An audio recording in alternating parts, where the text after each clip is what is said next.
আমরা অনেকে আছি একবার হজ করার পরেও আল্লাহ সম্পদ দিয়েছে জন্য অনেকবার হজ করি কিংবা বহুবার উমরা করছি। আসলে এই জীবনে কতবার হজ করা ফরজ? চমৎকার একটি প্রশ্ন যে আসলে একবারই হজ করা ফরজ আমার মতে এবং আল্লাহ রসুল করিম সাল্লামের দৃষ্টিতে, ইসলামের দৃষ্টিতে একবার হজ ফরজ মানে দেখেন, আমরা যদি বলি হিসাব করি, একটু আগে আমরা হিসাবটা দেখলাম যে 9 থেকে 10 লাখ টাকা সাধারণ খরচ হয়, এবার যে 7 থেকে 7.5 লক্ষ টাকা বা 8 লক্ষ টাকার মতো খরচ। কিন্তু জীবনে একবার হজ ফরজ, একবার করলাম, যদি আবার যাওয়ার সক্ষমতা থাকে, এরকম বহুত মানুষের আছে, আমার মনে হয় টাকাটা দিয়ে দুস্থ মানবতা, জনকল্যাণমূলক কাজ এবং ভালো কাজের প্রতি সেগুলো করলে যে তারাও যেরকম উপকৃত হবে, সমাজ উপকৃত হবে, জাতি উপকৃত হবে এবং তার সম্পদের আরও সদকা জারিয়া আমার মনে হয় সে বেশি আরও সদকা জারিয়া হতে পারে। কারণ টাকাটা যখন হয়েছে যে নিজে মনে করে যে আমি একবার না, দুইবার না, 3বার, 5বার, 7বার হজ করবো এবং হাজি, এই যে বিশেষ করে যে নামকে পাওয়ার জন্য যদি এটা হয়ে থাকে, নিঃসন্দেহে এটা আল্লাহ কবুল করবেন না। আর যদি লিওয়াজহিল করিম, একমাত্র আল্লাহর সন্তুষ্টির জন্য উদ্দেশ্য হয়ে থাকে, তাহলে জীবনে একবার করাই সবচেয়ে ভালো।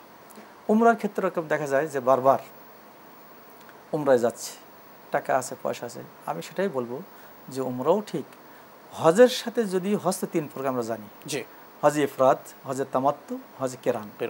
যদি তার সমর্থ থাকে সে 3টা যে কোনো একটা হজ করতে পারে। যদি তামাত্তু হজ করে, কেরান হজ করে, তার সাথে তার উমরা হয়ে গেল।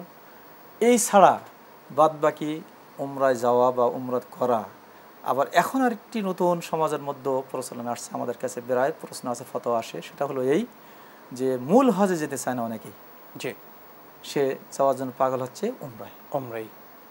যেমন যদি কেউ নির্বাচনে দাঁড়ায় অথবা কার যদি কোনো ধরনের কিছু হয়, সে মানে হজে না যেয়ে, হজে অনেক টাকা খরচ, সে এসে এখানে প্রশ্ন করে যে আমি উমরায় গেলাম, এসে বলে হাজি সাহেব আমি তো হজ করে আসছি, কিন্তু কোন হজ করছে সে কিন্তু এটা বলতে চায় না। অনেকে মনে করে ঠিক হজ করছে, সে কিছু বড় হজ করে নাই, অর্থাৎ অনেক টাকা খরচ যেটা সেটি না করে অল্প টাকা খরচ উমরা করে আসছে, সমাজে লাগাই দিচ্ছে। উমরা তো ফরজ নাই, এটা তো নফল। না, তাই বলছি যে ওই যে হজের মধ্যেও, হজের মাসের মধ্যে যদি কেউ মানে উমরা করে, তাহলে তার তামাত্তু হজ, অথবা যদি কেউ কেরান করে, মানে উমরা করে, কেরান অথবা তামাত্তু। আর যদি সে উমরা বাদ দিয়ে যদি অন্য কিছু করে, তাহলে তার ইফরাত। এই জন্য আমাদের সমাজে যে প্রশ্ন করছেন, খুবই চমৎকার প্রশ্ন। আমার মনে হয় যে আল কাউল রাজিহ, যে সবচেয়ে গ্রহণযোগ্য কথা হলো এই, যদি হজ ফরজ থাকে একবারই হজ করা দরকার।